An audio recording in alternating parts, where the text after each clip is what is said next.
Halo guys, perkenalkan nama saya Yulin Cindiri dari Fakultas Ilmu Pendidikan Program Studi Pengestik. Di sini saya akan menjelaskan mengenai teori belajar behavioristik. Teori belajar behavioristik. Teori belajar ini menjelaskan perubahan perilaku yang dapat diamati, diukur, dan dinilai secara konkret. Perubahan terjadi melalui rangsangan atau stimulan yang menimbulkan hubungan perilaku reaktif atau respons terhadap hukum-hukum mekanistik. Teori ini mengutamakan pengamatan. Teori belajar behavioristik ini menekankan pada tingkah laku manusia sebagai akibat dari interaksi dari antara stimulus dan respons. Adapun tokoh-tokoh dalam teori belajar behavioristik, yang pertama adalah Edward Lee. Edward menjelaskan mengenai teori koneksionisme. Edward berprofesi sebagai seorang pendidik dan psikolog berkebangsaan Amerika. Tokoh yang kedua yaitu Skinner.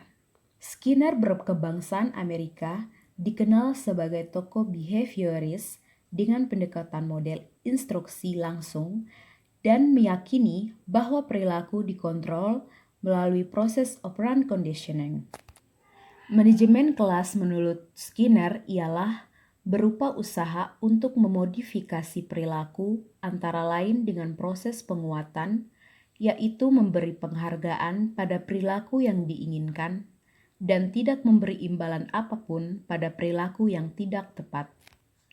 Berdasarkan berbagai percobaan pada tikus dan burung merpati, Skinner mengatakan bahwa unsur terpenting dalam belajar ialah penguatan.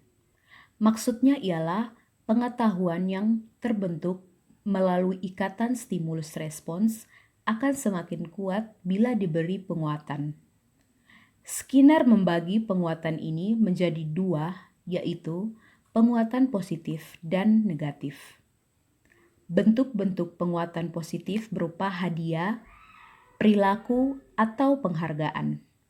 Bentuk penguatan negatif antara lain menunda atau tidak memberi penghargaan, memberikan tugas tambahan, atau menunjukkan perilaku tidak senang.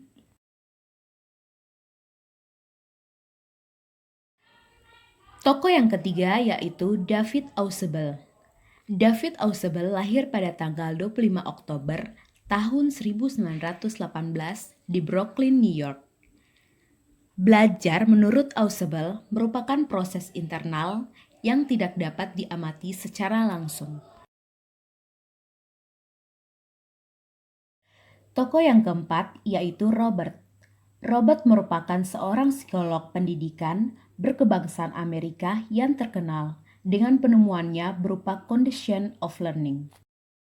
Tokoh kelima yaitu Ivan Pavlov. Pavlov lahir pada tanggal 14 September 1849 di Ryazan, Rusia, yaitu desa tempat ayahnya menjadi seorang pendeta. Ia dididik di sekolah gereja dan melanjutkan ke seminari teologi. Pavlov lulus sebagai sarjana kedokteran dengan. Tokoh terakhir dari teori belajar behavioristik adalah Albert. Albert lahir pada tanggal 4 Desember 1925 di Mondare. Albert berkebangsaan Kanada. Ia seorang psikolog terkenal dengan teori belajar sosial atau kognitif, sosial, serta efikasi diri. Aplikasi teori behavioristik terhadap pembelajaran siswa. Hal-hal yang harus diperhatikan dalam menerapkan teori behavioristik ialah ciri-ciri kuat yang mendasarinya, yaitu yang pertama, mementingkan pengaruh lingkungan. Yang kedua, mementingkan bagian-bagian. Yang ketiga, mementingkan peranan reaksi. Yang keempat, mengutamakan mekanisme terbentuknya hasil belajar melalui prosedur stimulus respons. Yang kelima, mementingkan peranan kemampuan yang telah terbentuk sebelumnya. Yang keenam, mementingkan pembentukan kebiasaan melalui latihan dan pengulangan. Yang ketujuh, hasil belajar yang dicapai ialah munculnya perilaku yang diinginkan. Terima kasih.